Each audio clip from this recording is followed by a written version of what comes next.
ओम सत आज आम अगस्ट 10 2026 बाबांकर महावाक्य शुणा मिठे बच्चे जेपरी बाबा अपकारी मानक उपरे मध्य उपकार करपरी तुम्हें माने मध्य बाबा को अनुसरण कर सुखदायी हो यही देह को भूल। बाबा दुख हर्ता सुख करता कहीं कहगला ना बाबा अपकारी मानक उपरे मध्य उपकार करछन्ते किंतु कारण बाबा सब आत्महिमानी स्थिति रुहंती आमे अपकारीर अपकार उपकारीर उपकार करछु कहीं आमे देह अभिमान रोचु तेणु बाबा कहते देह को भूल। से बाबा देख ड्रामार ज्ञान अनुसार कौन कहती पिले जहाँ कल्प पूर्व होता ताहा ही है किंतु भूल हेले कौन कहते पिले भूल हो गला ए भूल आउ थे करिया हबनी भूल करनी कहते पुणी आउ थे संगे संगे कौन कहते कल्प पूर्व हो गला ताकू बिंदु लगे दियो अर्थात बाबा केबे हेले आमर मनर स्थिति डाउन करिया चाहूना सबुले पॉजिटिव आमर मनर स्थिति को सबुले उच्च स्थिति रखिया चाहते उच्च स्थिति रखी आमको सबुले कौन कहते मिठे बच्चे तुम्हें ही देवता थिलो तुम्हें ही देवता हब। देख गोटे पिला को पाठ पढ़ाई 1 ରୁ 10 जाए पिला को पाठ पढ़ाई गोटे टीचर को बीए बीडी करिया पड़ुछि गोटे कॉलेज पिला पढ़ाई गोटे टीचर को एमफिल पीएचडी करिया पड़ुछि आ मनीष को देवता करिया मनीष हाथ रे काम नहीं ये तो भगवान काम तेणु भगवान आसती आमको निज परी गढ़ियापी कहते समस्त सुख दियो चाहे निज परिवार निज पुओ झील भी हूँ ना कहीं आम कौन कौच आमर अधिकार आम भल भावना रखुचु किंतु व्यवहार कला बेले रागुचु बारंबार तांकर दोष दुर्बलता कहूँ ये दुष्ट होची ये पाठ पढ़ुनी जी होची हो जहाँ विषय आम जो से दोष दुर्बलता बारंबार बारंबार कहूँ से आम ठार दूरी जाउछन्ति हेले तो पान बिड़ सिगरेट माने निशा द्रव्य पान कर निशा द्रव्य सेवन करी आम उपर ही पावर देखौछन्ति नचेत आमको छाड़ी से दूर को चली जाउछन्ति नचेत आम घृणा करछन्ति आम भल पाउना आम सहित झगड़ा करछन्ति अशांति होछन्ति कहीं कारण आम तांको दुख दौचु केमती दुख दौचु ना सेमानंकर वीकनेस को सेमानंक आगे बारंबार बारंबार रिपीट करछु किंतु बाबा आम चाहूँ कौन सुख जदि आम क्या खुशी बंचिया दबानी भगवान आम खुशी मरिया देवेनि एटा सब मन रखा भगवान तो नुह ये कर्म फिलोसफी आम जदि भल भल समस्त मु भल चाहूँगी मु समस्त भल कहूँ भल चाहूँगी भल करुँची कही कहीकि ता विरुद्ध रे ताकू तार वीकनेस कही कही जदि तार मन तार मुंड खराब कर दोचु ताहेले सी तो सुखरे बंचुनी आमे मध्य सुखरे बंची पारियानी कि सुखरे आमे मरी पारियानी से एमिति काहाकू किछि न कुह कहा विषय किछि न भाव जद्वारा तार मनर स्थिति डाउन हो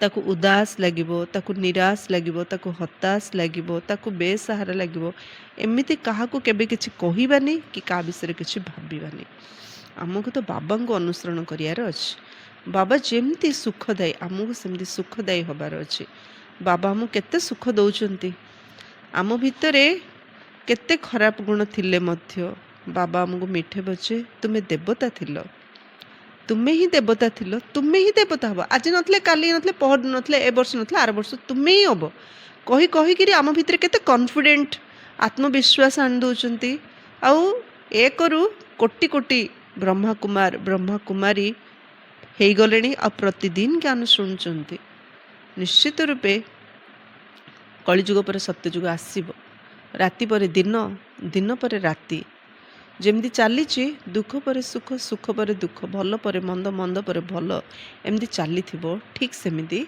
कलिजुग पर निश्चित रूपे सत्यजुग आसुची ए संसार जदि किछि स्थायी किछि सत्य ताहले परिवर्तन परिवर्तन संसार नियम सबकिछि परिवर्तन हब ही हब तेणु आमे निजको परिवर्तन करियार अछि समस्त को परिवर्तन करदेली भावुचु किंतु सेटा आम हाथ रे नाही आमे समस्त में भल भावना रखिपर किंतु परिवर्तन तो आम निजू करियार अछि गोटे संकल्प दृढ़ करिया मते समस्त को सुख दबार अछि ମୋତେ ଅପକାରୀମାନଙ୍କ ଉପରେ ମଧ୍ୟ ଉପକାର କରିବାର ଅଛି। ମୋତେ ଏ ଦେହକୁ ଭୁଲିବାର ଅଛି। ଯେମିତି କାଲି ରବିବାର ମୂଲ୍ୟରେ ବାବା କ'ଣ କଲେ, ଗୋଟେ ହେଲା ସାଧାରଣ ମୁଁପଣିଆ, ଗୋଟେ ହେଲା ସୂକ୍ଷ୍ମ ମୁଁପଣିଆ। ମୁଁ ଦେହଧାରୀ, ମୋର ଦେହ ଏଇଟା ସାଧାରଣ ମୁଁପଣିଆ, କିନ୍ତୁ ଯେକୌଣସି ବିଶେଷତା ଆମ ପାଖରେ ଅଛି, ଏଇଟା ମୋର ବିଶେଷତା, ମୋର ଲାଗି ହେଉଛି, ମୁଁ ନଥିଲେ ହେଇନଥାନ୍ତା, ଏଇଟା ସୂକ୍ଷ୍ମ ଗଭୀର ମୁଁପଣିଆ। ଏସବୁ ଦେହ ଅଭିମାନ, ଏସବୁ ଦେହ ଅଭିମାନକୁ ଛାଡ଼ିବା ପାଇଁ ଦେହକୁ ଭୁଲିବାର ଅଛି। ଦେହକୁ ଯଦି ଭୁଲିକି ଆତ୍ମଅଭିମାନୀ ସ୍ଥିତିରେ ରହିବା, ତାହେଲେ ଆମେ ପରମାତ୍ମାଙ୍କୁ ଅନୁସରଣ କରିପାରିବା। ପରମାତ୍ମାଙ୍କ ସମାନ ଆମେ ମଧ୍ୟ ମାଷ୍ଟର ଦୁଃଖହର୍ତ୍ତା ସୁଖକର୍ତ୍ତା ହେଇ ସମସ୍ତଙ୍କୁ ସୁଖ ଦେଇପାରିବା। ପ୍ରଶ୍ନ, ଦେହୀ ଅଭିମାନୀ ହୋଇ ରହୁଥିବା ସନ୍ତାନମାନଙ୍କର ମୁଖ୍ୟ ଲକ୍ଷଣ ଗୁଡ଼ିକ କ'ଣ ହୋଇଥିବ? ଦେହକୁ ଭୁଲ ବାବା କହିଲେ। ଏବେ ଦେହକୁ ଯଦି ଭୁଲିବା ତ ରହିଲେ କିଏ? ଆମେ ଆତ୍ମା।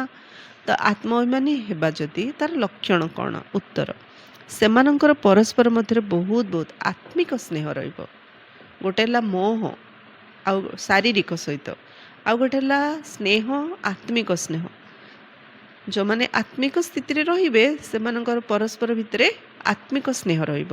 ସେକେଣ୍ଡ, ସେମାନେ କେବେ ହେଲେ ଜଣେ ଅନ୍ୟ ଜଣଙ୍କର ଦୁର୍ଗୁଣ ବର୍ଣ୍ଣନା କରିବେ ନାହିଁ। ଯିଏ ଆତ୍ମଅଭିମାନୀ ସ୍ଥିତିରେ ରହିବ, ସେମାନେ କେବେ ହେଲେ ଜଣେ ଅନ୍ୟର ଦୁର୍ଗୁଣ ବର୍ଣ୍ଣନା କରିବେ ନାହିଁ।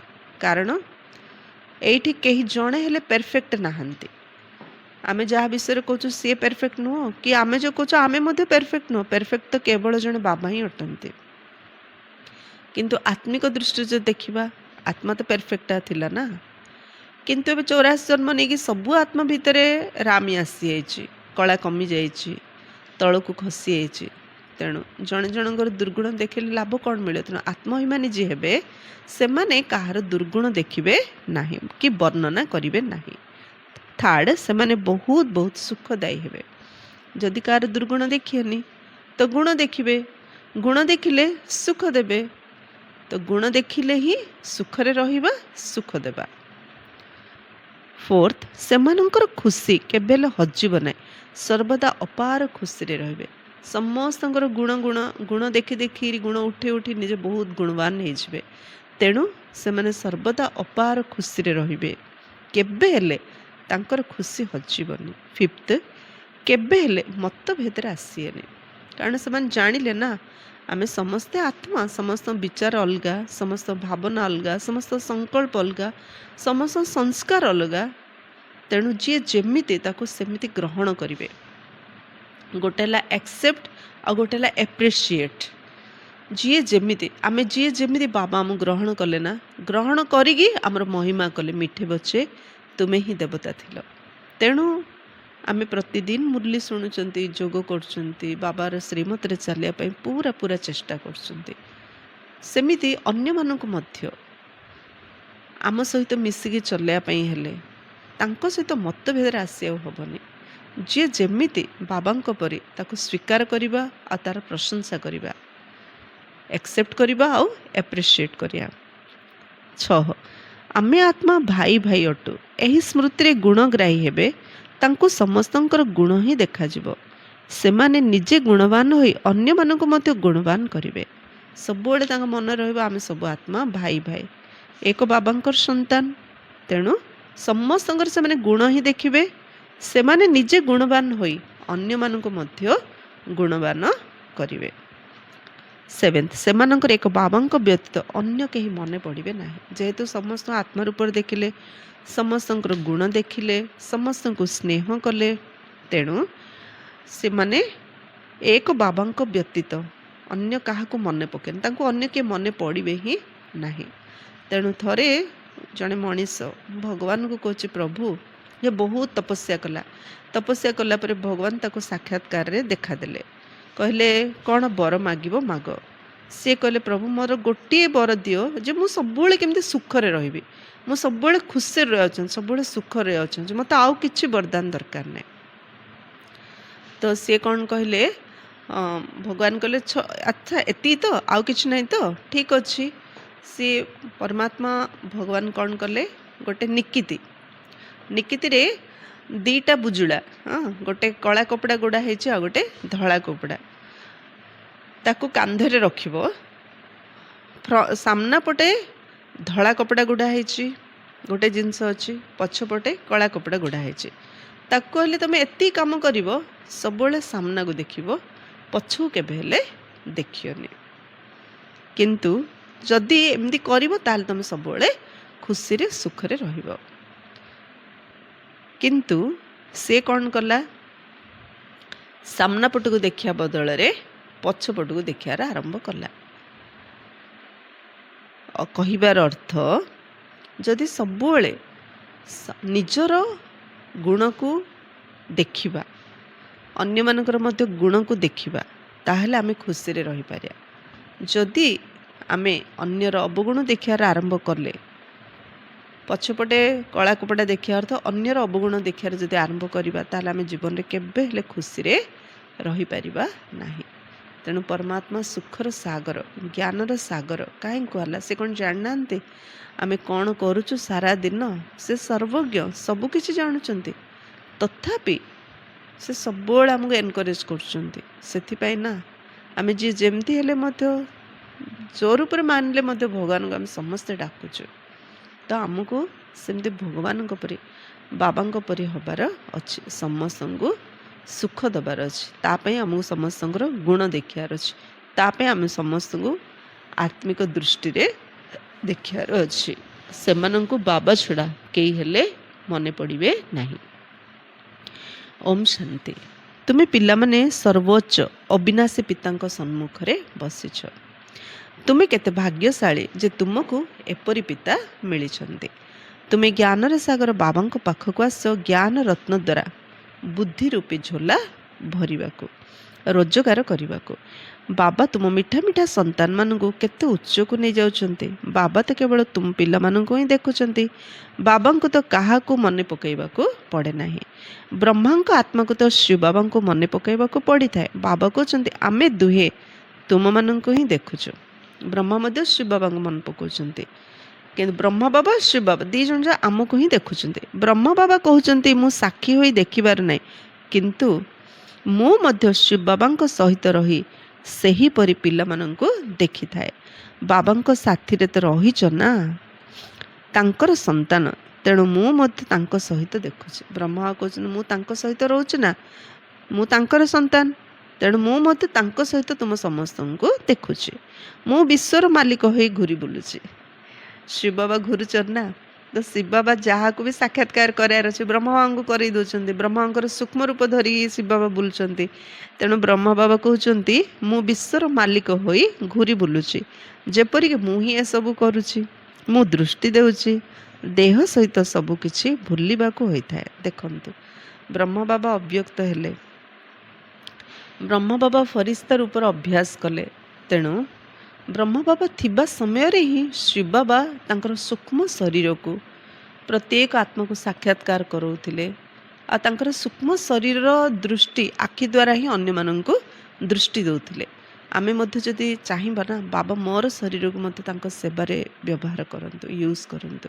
କେମିତି କରିବେ?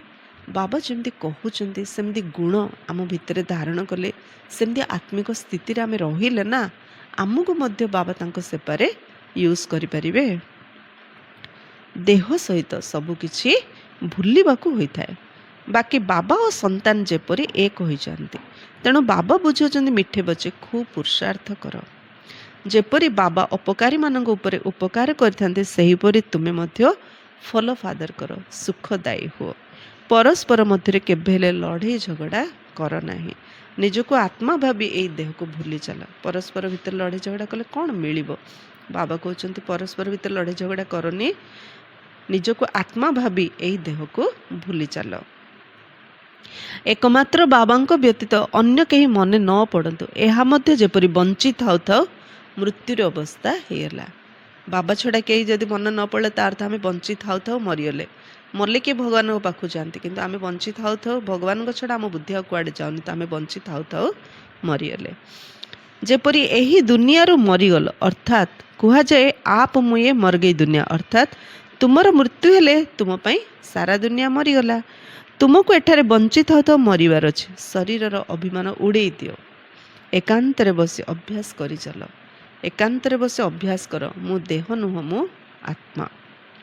ସକାଳେ ଏକାନ୍ତରେ ବସି ନିଜ ସହିତ ନିଜେ କଥାବାର୍ତ୍ତା ହୁଅ। ବହୁତ ଉମଙ୍ଗର ସହ ବାବାଙ୍କୁ ମନେ ପକାଅ, ବାବା ବାସ୍ ଏବେ ମୁଁ ଆପଣଙ୍କ କୋଳକୁ ଆସିଲି କି ଆସିଲି। ସକାଳ ଅମୃତ ବେଳାରେ ସମସ୍ତେ ଶୋଇଥିବେ, ଶତପ୍ରଧାନ ବାତାବରଣ।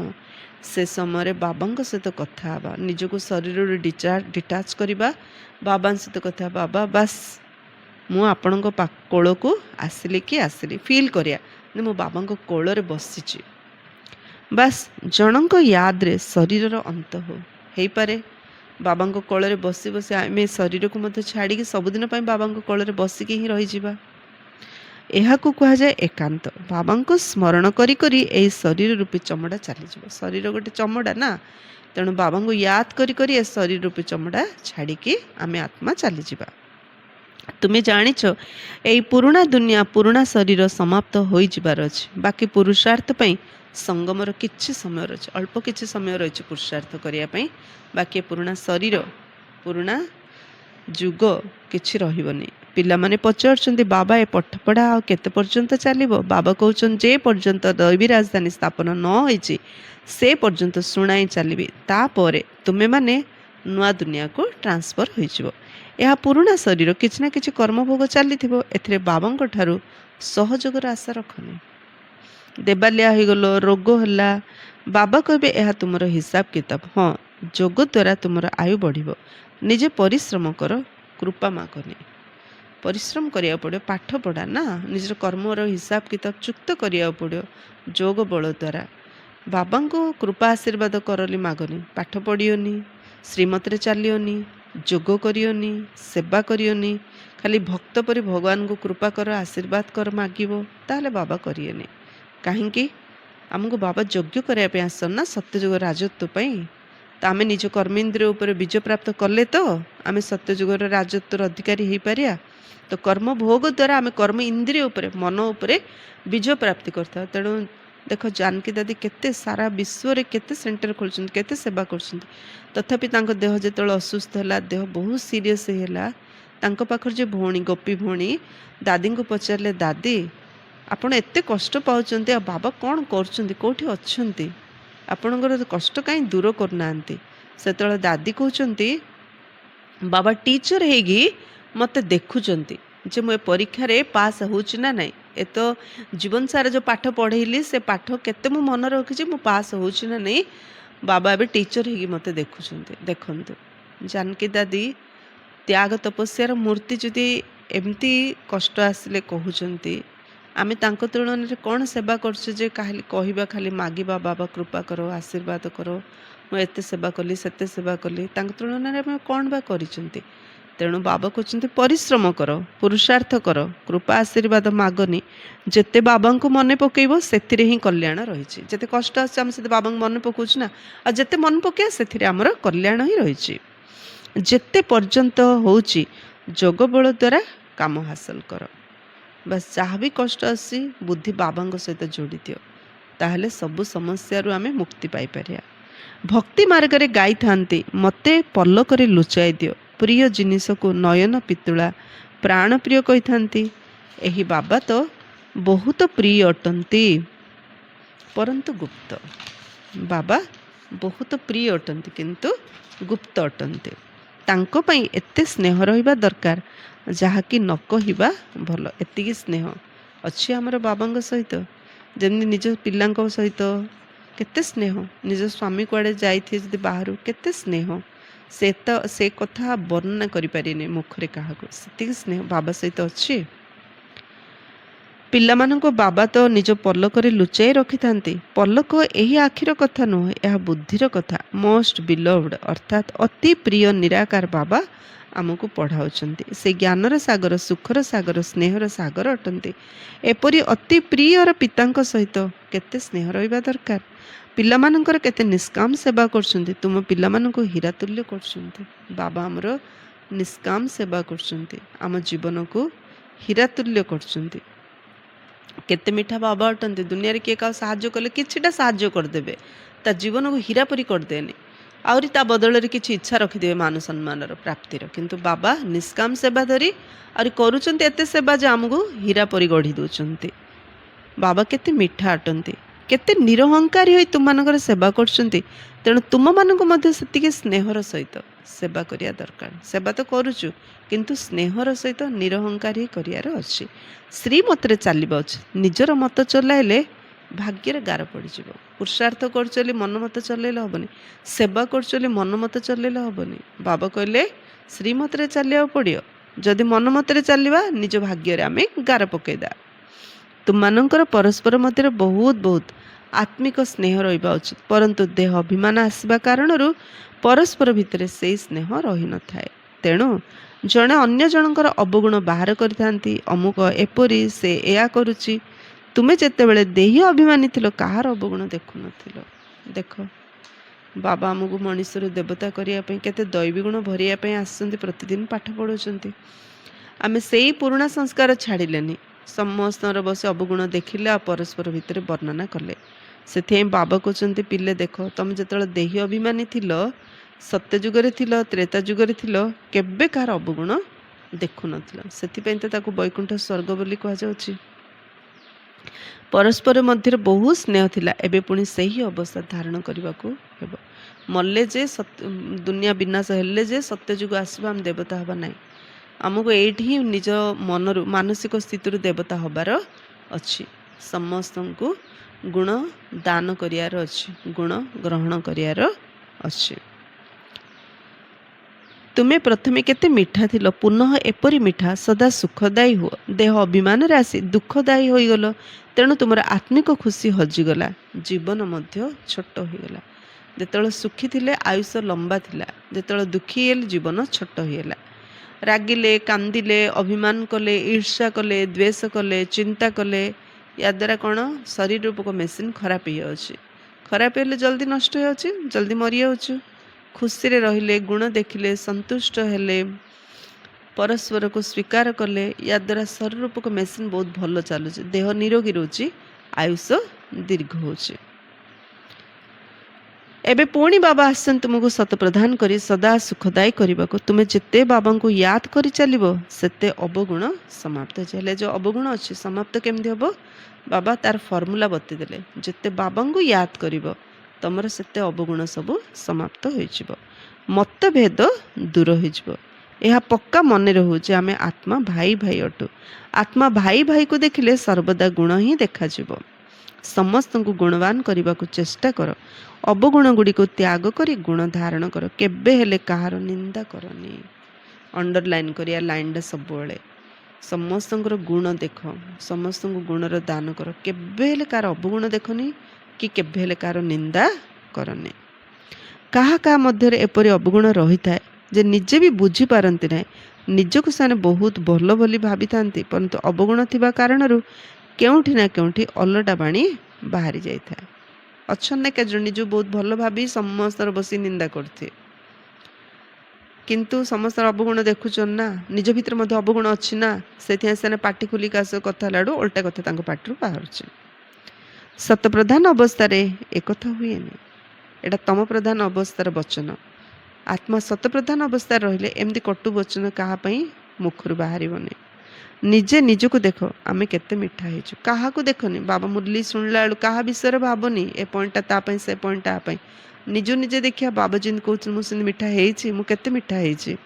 ବାବାଙ୍କ ପ୍ରତି ଆମର କେତେ ସ୍ନେହ ରହିଛି। ମିଠା କିଏ ହେବ? ଯାହାର ବାବା ସହିତ ସେତିକି ସ୍ନେହ ରହିବ। ବାବା ସହିତ ସ୍ନେହ ରହିଲେ ହିଁ ଆତ୍ମା ସେହିପରି ବାବାଙ୍କ ପରି ମିଠା ହେଇପାରିବ। ବାବାଙ୍କ ସାଥିରେ ଏପରି ସ୍ନେହ ରହୁ ଯେ ଯେପରି ବାବାଙ୍କ ସହିତ ପୁରା ଯୋଡ଼ି ହୋଇ ରହିଥିବ। ବାବା ଆପଣ ଆମକୁ କେତେ ଶ୍ରେଷ୍ଠ ବୁଦ୍ଧିମାନ କରୁଛନ୍ତି, ସ୍ୱର୍ଗର ମାଲିକ କରୁଛନ୍ତି।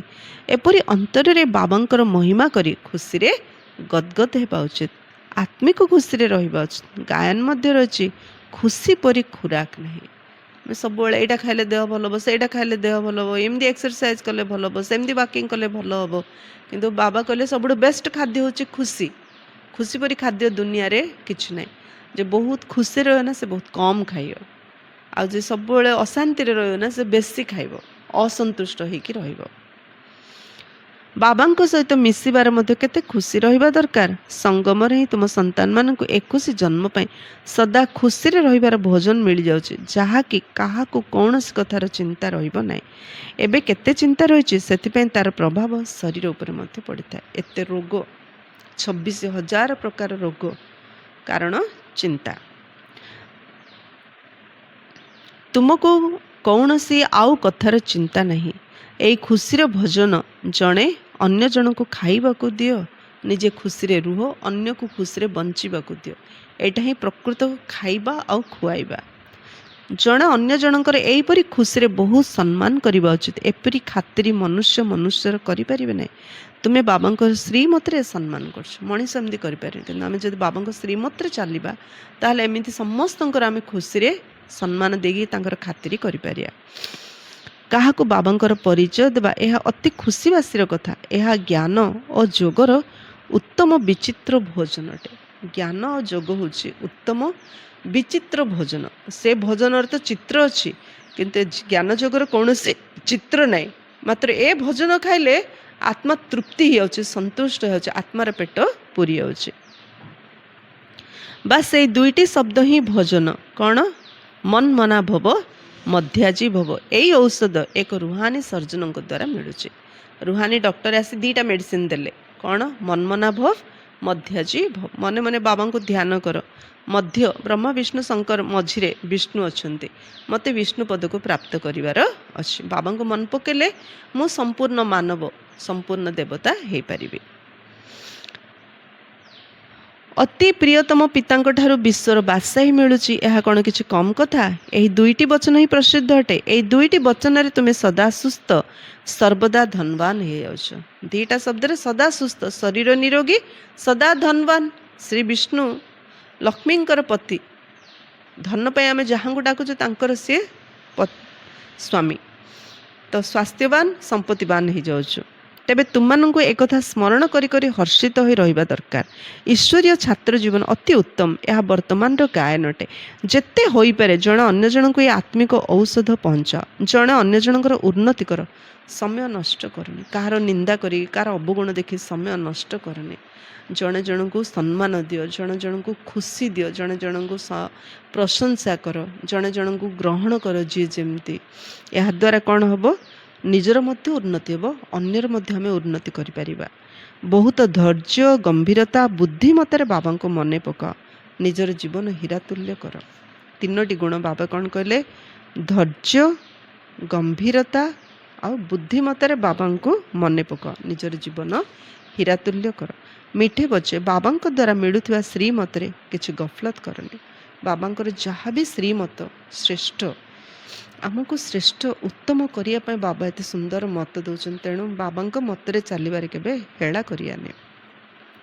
ବାବାଙ୍କ ସନ୍ଦେଶ ସମସ୍ତଙ୍କ ପାଖରେ ପହଞ୍ଚାଇବା ଉଚିତ। ବାବାଙ୍କର ବାର୍ତ୍ତା ତ ସମସ୍ତଙ୍କୁ ମିଳିବା ଉଚିତ ନା। ବାର୍ତ୍ତା ବହୁତ ସହଜ। କେବଳ କୁହ, ନିଜକୁ ଆତ୍ମା ଭାବି ବାବାଙ୍କୁ ମନେ ପକାଅ ଏବଂ ଏହି କର୍ମେନ୍ଦ୍ରିୟ ଦ୍ୱାରା ମନ, ବଚନ, କର୍ମରେ କିଛି ଖରାପ କର୍ମ କରନି। ଦିନେ ତୁମର ଏହି ନିରବତା ଶକ୍ତିର ଆବାଜ ପ୍ରଖ୍ୟାତ ହେବ। ଦିନକୁ ଦିନ ତୁମର ଉନ୍ନତ ହୋଇ ଚାଲିବ। ତେଣୁ ଆମକୁ ଚୁପ୍ ରହିବାର ଅଛି, ସାଇଲେଣ୍ଟ ରହିବାର ଅଛି, ଧୈର୍ଯ୍ୟ ଧରିବାର ଅଛି, ଶାନ୍ତ ରହିବାର ଅଛି। ଦିନେ ଆସିବ ଆମର ଏ ସାଇଲେଣ୍ଟ ପାୱାର ପ୍ରଖ୍ୟାତ ହେବ, ଆମର ଉନ୍ନତି ହେବ, ତୁମର ନାମ ପ୍ରସିଦ୍ଧ ହୋଇ ଚାଲିବ। ସମସ୍ତେ ମାନିବେ ଏ ସଂସ୍ଥା ଭଲ କାମ କରୁଛନ୍ତି, ବହୁତ ସହଜ ରାସ୍ତା ବତାଉଛନ୍ତି। ବ୍ରାହ୍ମଣଙ୍କର ଏହି ବୃକ୍ଷ ବହୁତ ବଢ଼ିବ, ପ୍ରଜା ବଢ଼ି ଚାଲିବେ। ସମସ୍ତଙ୍କୁ ଶାନ୍ତି ଦରକାର। ଆଜିକାଲି ନିଶା ଦ୍ରବ୍ୟ କାହିଁକି ସେବନ କରୁଛନ୍ତି? ମନରେ ଶାନ୍ତି ନାହିଁ ଏଲିରି। ସେମାନଙ୍କୁ ଯଦି ଆମେ ଶାନ୍ତିରେ ରହିବା, ସେମାନଙ୍କୁ ମଧ୍ୟ ଜ୍ଞାନ ଯୋଗ ଶିଖେଇବା, ତ ଆମକୁ ଦେଖି ସେମାନଙ୍କୁ ମଧ୍ୟ ଶାନ୍ତି ମିଳିଯିବ। ତାହେଲେ ସେମାନେ ମଧ୍ୟ ନିଶା ଦ୍ରବ୍ୟ ଛାଡ଼ିଦେବେ, ସେମାନେ ମଧ୍ୟ ଲଢ଼େଇ ଝଗଡ଼ା କରିବେନି।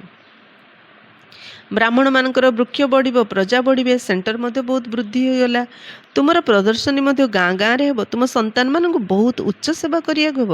ତୁମର ନୂଆ ନୂଆ ସେଣ୍ଟର ଖୋଲି ଚାଲିବ, ଯେଉଁଠି ଅନେକ ମନୁଷ୍ୟ ଆସି ନିଜ ଜୀବନ ହୀରା ତୁଲ୍ୟ କରି ଗଢ଼ି ତୋଳିବେ। ତୁମକୁ ବହୁ ସ୍ନେହରେ ପ୍ରତ୍ୟେକଙ୍କୁ ସମ୍ଭାଳିବାକୁ ହେବ। ବିଚରା କାହାର ପାଦ କୁଆଡ଼େ ଖସି ନଯାଉ। ଯେତେ ଅଧିକ ସେଣ୍ଟର ହେବ, ସେତେ ଅଧିକ ଆତ୍ମା ଆସି ଜୀବଦାନ ପାଇବେ। ତୁମମାନଙ୍କ ପ୍ରତି ଯେତେ ପ୍ରଭାବିତ ହେବେ, ସେତେ ତୁମକୁ ଡାକିବେ। ଏଠାକୁ ଆସି ଆମକୁ ମନୁଷ୍ୟରୁ ଦେବତା କରିବାର ରାଜଯୋଗ ଶିଖାଅ। ଭବିଷ୍ୟତରେ ବହୁତ ଚହଳ ପଡ଼ିଯିବ ଯେ ସେହି ଭଗବାନ ଆସି आबू पर्वत रे पहुंची। तुम्हें संतान माने देखुच कि वर्तमान पुराना दुनिया रे अनेक इंटरनेशनल रोले अर्थात अंतर्जातीय स्तर रे अनेक प्रकार समस्या रही। निशा द्रव्य लगी 71 प्रकार जनक जीवन रे समस्या 71 प्रकार आंतर्जातिक समस्या दिन को दिन आहरी बढ़ी बढ़ी बढ़ी बढ़ी चलती। एबे ए सब समस्या समाप्त हेब यार चिंता तुमको केबे भी करबा अनुचित। तुम्हें समस्त शुणाओ जे यार चिंता करनी पुराना दुनिया समाप्त हेबार समीपवर्ती है। ए दुनियार समस्या केमिति समाप्त हो से चिंता करनी। एबे तो दुनिया ही समाप्त हो समस्त को एक मेसेज दियो एप्रति मोह रखनी।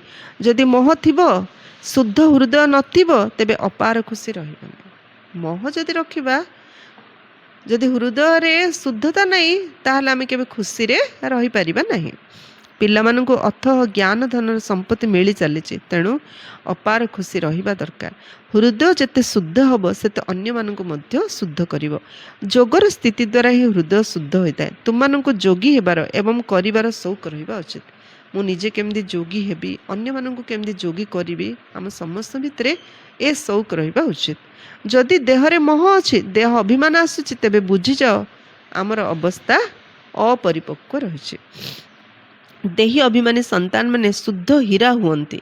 सेथिपई जेते संभव देही अभिमानी हेबार अभ्यास कर। देही अभिमानी हेले ही आमे शुद्ध हीरा ही पारिया।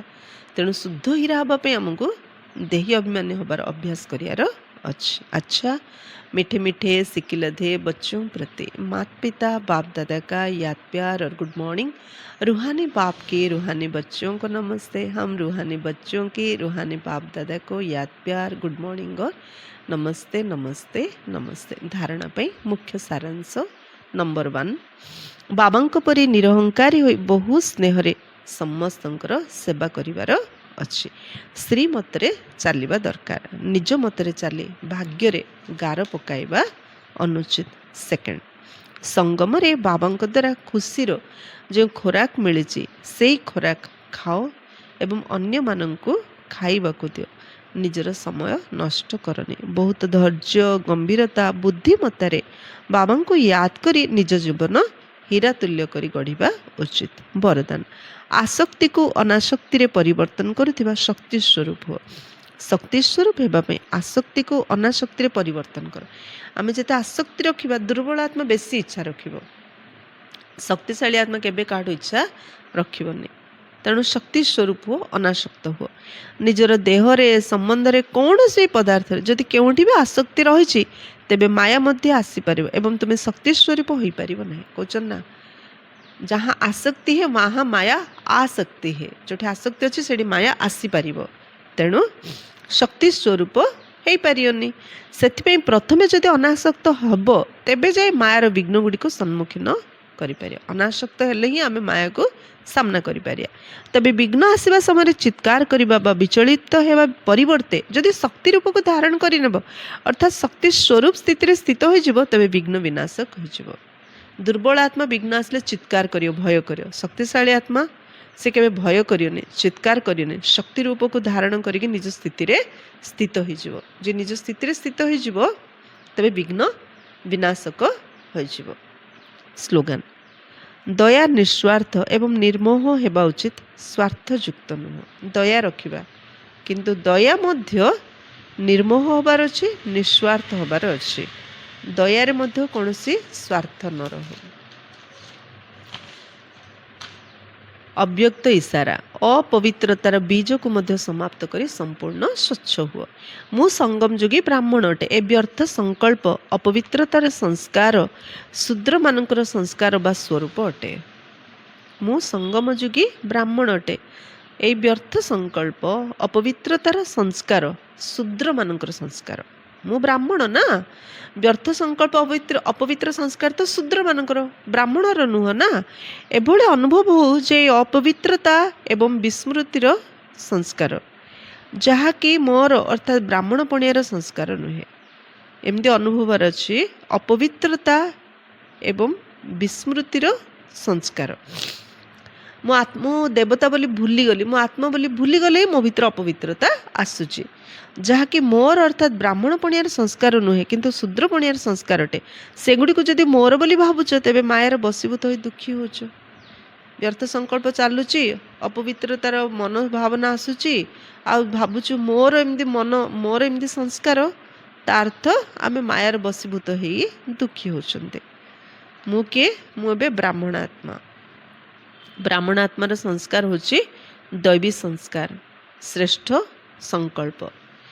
ବ୍ୟର୍ଥ ସଂକଳ୍ପ, ଅପବିତ୍ରତାର ସଂସ୍କାର ଏ ଶୂଦ୍ରମାନଙ୍କର, ବ୍ରାହ୍ମଣର ନୁହଁ। ମାତେଶ୍ୱରୀଜୀଙ୍କ ଅମୂଲ୍ୟ ମହାବାକ୍ୟ, ଜୀବନର ଆଶା ପୂର୍ଣ୍ଣ ହେବାର ସୁବର୍ଣ୍ଣ ସମୟ। ଜୀବନ, ଆମେ ଆତ୍ମା, ଜୀବନ ଆମର ଜନ୍ମ ଜନ୍ମ ଧରି ଯେଉଁ ଆଶା ରଖିଥିଲେ, ସେ ଆଶା ପୂର୍ଣ୍ଣ ହେବାର ଏବେ ସୁବର୍ଣ୍ଣ ସମୟ ଆସିଛି। ଆମ ସବୁ ଆତ୍ମାମାନଙ୍କୁ ବହୁତ ସମୟରୁ ଆଶା ଥିଲା ଯେ ଜୀବନରେ ସଦା ସୁଖ ଶାନ୍ତି ମିଳୁ। ତେବେ ବହୁତ ଜନ୍ମର ଆଶା କେବେ ତ ପୂର୍ଣ୍ଣ ହେବ ନା। ଯାହା ବି ଆମେ ଆଶା ରଖୁଛୁ ଦିନ ଦିନ ପୂର୍ଣ୍ଣ ତ ହେବ ନା। ତ ଗୋଟେ ଜନ୍ମର ଆଶା ଯଦି ଦିନ ଦିନ ପୂର୍ଣ୍ଣ ହେଉଛି, ତ ବହୁତ ଜନ୍ମର ଆଶା କେବେ ତ ପୂର୍ଣ୍ଣ ହେବ। ଏହା ଆମର ଅନ୍ତିମ ଜନ୍ମ, ସେଇ ଅନ୍ତିମ ଜନ୍ମର ଅନ୍ତିମ ସମୟ। ଏପରି କେବେ ଭାବ ନାହିଁ ଯେ ମୁଁ ତ ଏବେ ଛୋଟ, ଛୋଟ ହେଉ ବା ବଡ଼, ସୁଖ ତ ଦରକାର ନା। ପରନ୍ତୁ ଦୁଃଖ କେଉଁ ଜିନିଷରୁ ମିଳୁଛି ତାହାର ଜ୍ଞାନ ପ୍ରଥମେ ଦରକାର। ସୁଖ ଚାହୁଁଛୁ କିନ୍ତୁ ଦୁଃଖୀ, ଏ ଦୁଃଖ କାହିଁକି? ଦୁଃଖର କାରଣ କ'ଣ ଜାଣିବା ଦରକାର ନା। ତୁମକୁ ଜ୍ଞାନ ମିଳିଛି ଯେ 5 ବିକାରରେ ଫସିବା କାରଣରୁ ଏହି ଯେଉଁ କର୍ମବନ୍ଧନ ସୃଷ୍ଟି ହୋଇଛି, ତାକୁ ପରମାତ୍ମାଙ୍କର ୟାଦର ଅଗ୍ନିରେ ଭସ୍ମ କରିବାକୁ ହେବ। ଏହା ହିଁ କର୍ମବନ୍ଧନରୁ ମୁକ୍ତ ହେବାର ସହଜ ଉପାୟ, ଯୋଗ। ଏହି ସର୍ବଶକ୍ତିବାନ ବାବାଙ୍କୁ ଚାଲି ବୁଲି ପ୍ରତ୍ୟେକ ନିଶ୍ୱାସରେ ୟାଦ କର। ଏବେ ଏହି ଉପାୟ ବତେଇବାର ସହାୟତା ନିଜେ ପରମାତ୍ମା ଆସି କରୁଛନ୍ତି, ପରନ୍ତୁ ଏଥିରେ ପୁରୁଷାର୍ଥ ତ ପ୍ରତ୍ୟେକ ଆତ୍ମାକୁ କରିବାକୁ ହେବ। ପରମାତ୍ମା ତ ବାବା, ଟିଚର, ଗୁରୁ ରୂପରେ ଆସି ଆମକୁ ବର୍ଷା ଦେଉଛନ୍ତି। ତେଣୁ ପ୍ରଥମେ ଶିବ ବାବାଙ୍କର ହୋଇଯିବାକୁ ହେବ, ପୁଣି ଶିକ୍ଷକଙ୍କ ଠାରୁ ପାଠ ପଢ଼ିବାକୁ ହେବ, ଯେଉଁ ପାଠ ପଢ଼ା ଦ୍ୱାରା ଭବିଷ୍ୟତରେ ଜନ୍ମ ଜନ୍ମାନ୍ତର ସୁଖର ପ୍ରାରବ୍ଧ ମିଳିବ, ଅର୍ଥାତ୍ ଜୀବନ ମୁକ୍ତି ପଦରେ ପୁରୁଷାର୍ଥ ଅନୁସାରେ ପଦ ମିଳିବ। ଏବଂ ଗୁରୁ ରୂପରେ ପବିତ୍ର କରି ମୁକ୍ତି ଦେଉଛନ୍ତି। ତେଣୁ ଏହି ରହସ୍ୟକୁ ବୁଝି ଏପରି ପୁରୁଷାର୍ଥ କରିବା ଉଚିତ। ପୁରୁଣା ଖାତାର ହିସାବକୁ ସମାପ୍ତ କରି ନୂଆ ଜୀବନ ଗଢ଼ିବାର ଏହା ହିଁ ଉଚିତ ସମୟ। ବର୍ତ୍ତମାନ ଯେତେ ପୁରୁଷାର୍ଥ କରି ନିଜର ଆତ୍ମାକୁ ପବିତ୍ର କରିବ, ସେତେ ଶୁଦ୍ଧ ରେକର୍ଡ ଭରିହେବ। ଯେତେ ପୁରୁଷାର୍ଥ କରିକି ନିଜ ଆତ୍ମାକୁ ପବିତ୍ର କରିବା, ସେତେ ଶୁଦ୍ଧ ରେକର୍ଡ ଆତ୍ମା ଭିତରେ ଭରିହେବ। ଯାହା ସାରାକଳ୍ପ ଚାଲିବ, ବର୍ତ୍ତମାନ ସମୟର ରୋଜଗାର ଉପରେ ସାରାକଳ୍ପ ନିର୍ଭର କରେ। ସଙ୍ଗମ ଯୁଗ ହେଉଛି ଆତ୍ମାର ରୋଜଗାର କରିବାର ସମୟ। ଏବେ ଯିଏ ଯେତିକି ରୋଜଗାର କରିବା, ସାରା କଳ୍ପ ତା ଅନୁସାରେ ଆମେ ଫଳ ପାଇବା। ଦେଖ, ବର୍ତ୍ତମାନ ସମୟରେ ତୁମକୁ ଆଦି ମଧ୍ୟନ୍ତର ଜ୍ଞାନ ମିଳୁଛି। ଆମକୁ ଦେବତା ହେବାକୁ ହେବ ଏବଂ ଆମେ ନିଜର ଉନ୍ନତି କଳା ଆଧାରରେ ସେଠାକୁ ଯାଇ ପ୍ରାରବ୍ଧ ଭୋଗ କରିବୁ। ସେଠାରେ ଦେବତାମାନଙ୍କୁ ଭବିଷ୍ୟ ବିଷୟରେ ଜଣାପଡ଼େ ନାହିଁ ଯେ ଆମେ ପତନ ଅବସ୍ଥାକୁ ଯିବୁ।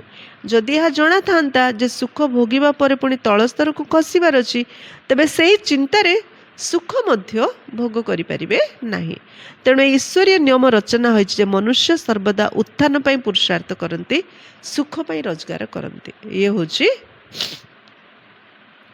ନିୟମ, ଈଶ୍ୱରୀୟ ନିୟମ ଯେ ମନୁଷ୍ୟ ସର୍ବଦା ଉତ୍ଥାନ ପାଇଁ ପୁରୁଷାର୍ଥ କରନ୍ତି, ଅର୍ଥାତ୍ ସୁଖ ପାଇଁ ରୋଜଗାର କରନ୍ତି।